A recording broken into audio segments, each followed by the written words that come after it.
Pirmado na ni President Ferdinand Bongbong Marcos Jr. ang Ease of Paying Taxes Act, kabilang sa palalakasin ang pag-maximize sa paggamit ng digital at online payment. Alamin yan sa report ni Paul Hernandez. Sa kinuha na niyang bookkeeper, ipinauubaya ng 24 anyos na business owner ng car accessory shop na si Peter ang tungkol sa mga pagbubuwis sa kanilang negosyo. Gustuhin man daw niyang gawin mag-isa, masyado raw komplikado. Less hassle na rin daw ito sa kanya. Mas mas knowledgeable po sila doon sa ganung bagay para yung ibabayad namin na taxes, mas tama yung computations niya. Pero kwento niya, may pagkakataon pa rin pumupunta pa sila ng BIR office para sa pagpila ng mga dokumento. May times din po na siguro pumupunta din siya sa BIR para makapag-settle nung taxes.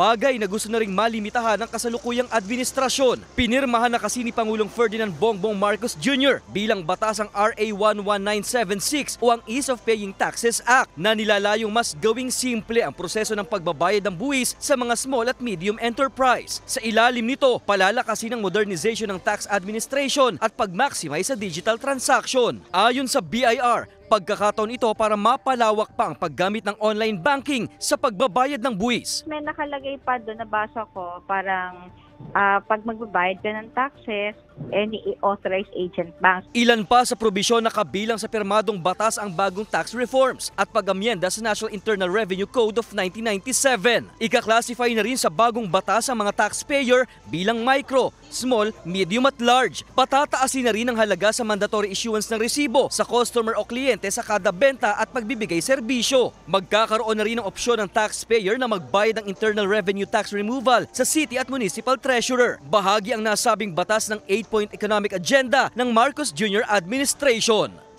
Kasama si Buhay Adante Jr., Paul Hernandez. Balitang Southern Tagalog.